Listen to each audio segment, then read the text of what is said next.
Why does having more make you feel heavier instead of freer?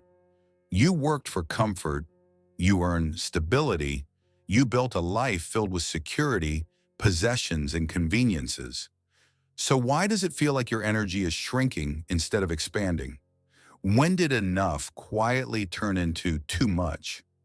Too many objects to manage, too many drawers to organize, too many subscriptions, too many digital alerts. The very things meant to make life easier now demand constant attention. Why does your home feel full, but your nervous system feel exhausted? You walk through rooms packed with furniture, decor, memories, and decades of accumulation, and your body never fully relaxes. Not because anything is wrong, but because nothing is simple. Could clutter be silently overstimulating your body every single day? The brain scans environments automatically. Every object is a visual input. Every unfinished task is a cognitive weight. Every pile is a reminder. The nervous system never truly powers down. Minimalism in Zen is not about decoration. It is not about trends or empty walls for aesthetic photos. It is about subtraction for the sake of healing. Removing excess stimulation allows the body to no longer process what it does not need. Because more doesn't just fill space, it fills the mind, it fills the nervous system, and over time it fills the body with tension. Inflammation rises quietly in overloaded systems. Sleep becomes lighter. Thoughts become louder. The heart works harder than it should. Zen monks live with less, not because they reject comfort, but because they protect clarity. To understand why minimalism supports health so deeply, we first need to examine what excess does to the nervous system.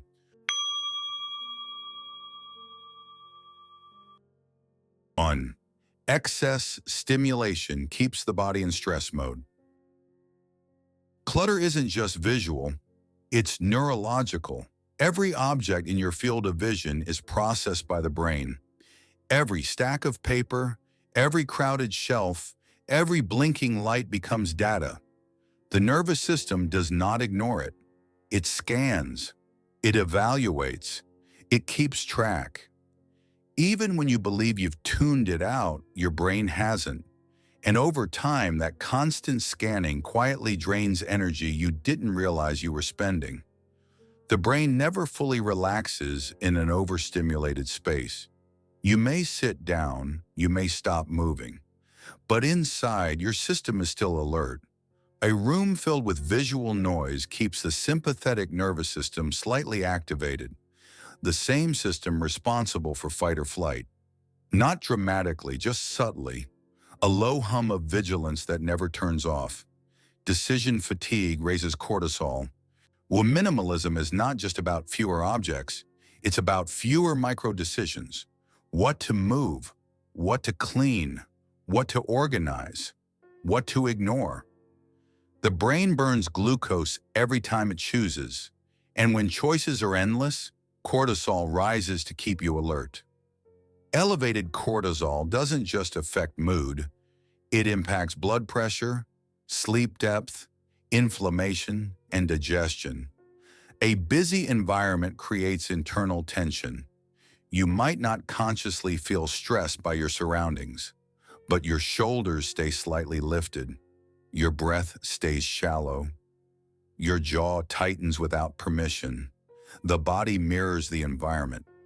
When the room is crowded, the mind becomes crowded. When the mind becomes crowded, the body braces. As the years pass, recovery slows. The nervous system becomes more sensitive, not less. What felt manageable decades ago now lingers longer. Noise feels sharper. Chaos feels heavier. Sleep becomes lighter. The margin for overstimulation shrinks.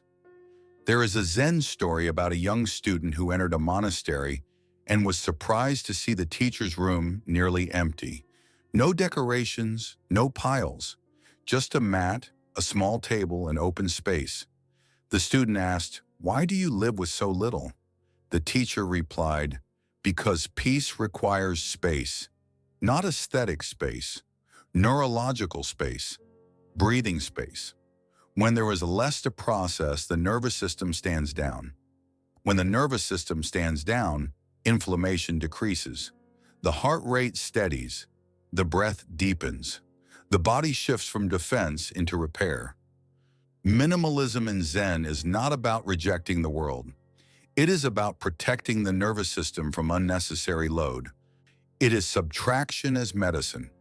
And this is where minimalism becomes more than style. It becomes biological support for healing. 2. Fewer decisions, less inflammation. Every decision drains energy. It sounds small.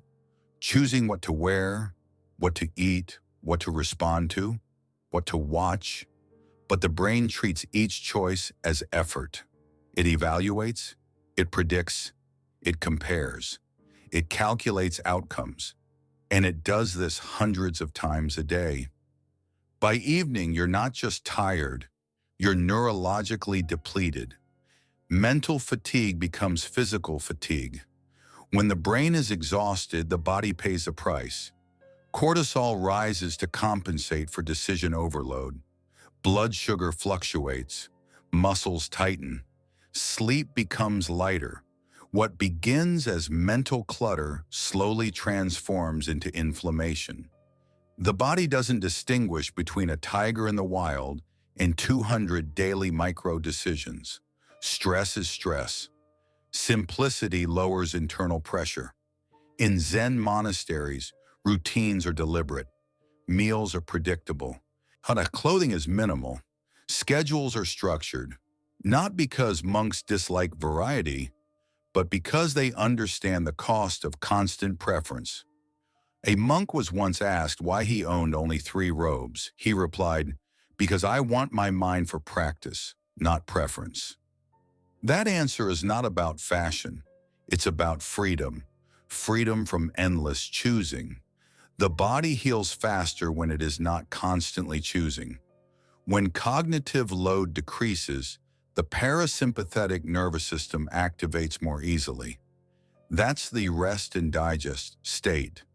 The state where digestion improves, heart rate steadies, immune cells repair tissue, and deep sleep becomes possible. Healing does not occur in urgency. It occurs in safety. Decision fatigue quietly disrupts sleep. You lie down physically still, but the mind keeps sorting, reviewing, replaying, planning tomorrow's choices. Cortisol lingers, melatonin struggles, sleep fragments. The body never fully drops into repair mode. Minimalism interrupts this cycle, not by deprivation, but by design.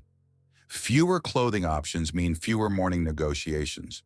Simpler meals mean less comparison. Predictable routines mean fewer surprises for the nervous system to manage.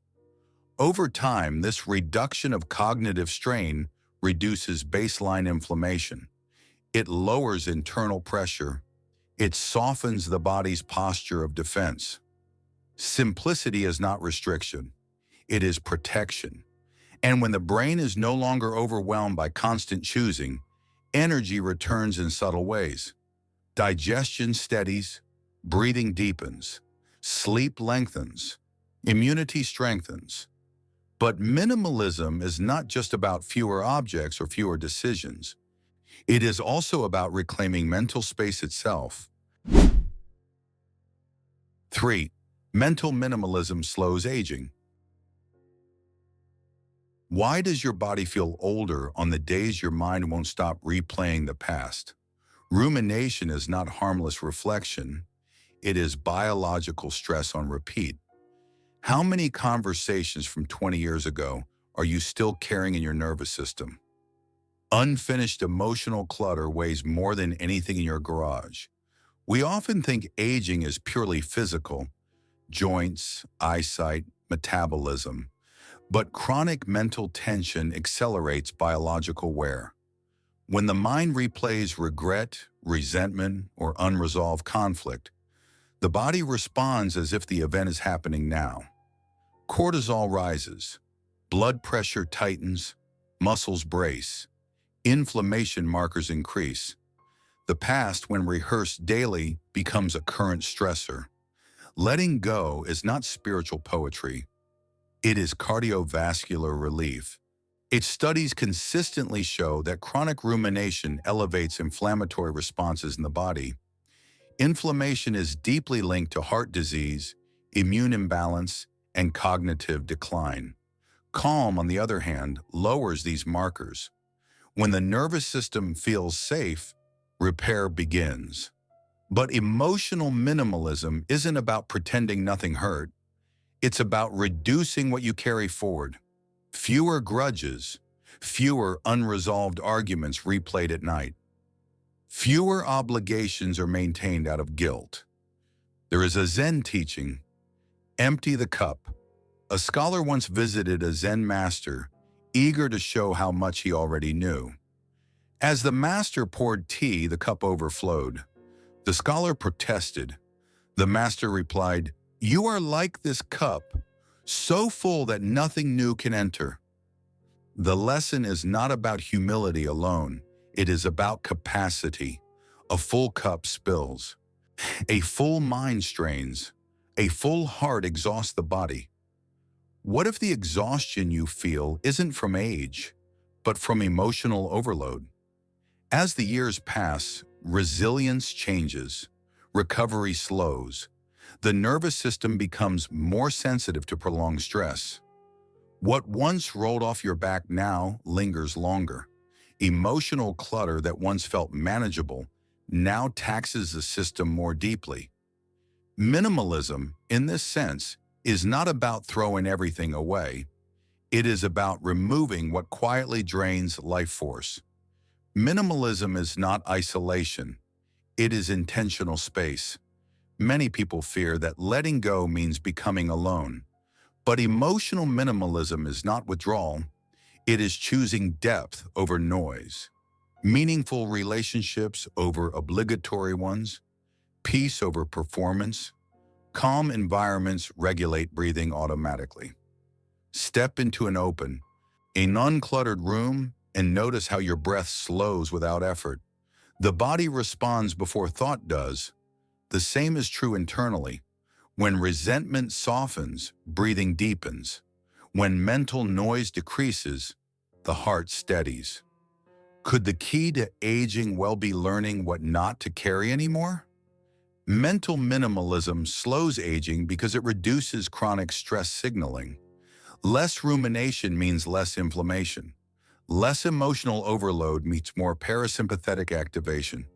Better digestion, deeper sleep, stronger immune balance. A quieter mind does not just feel better, it functions better.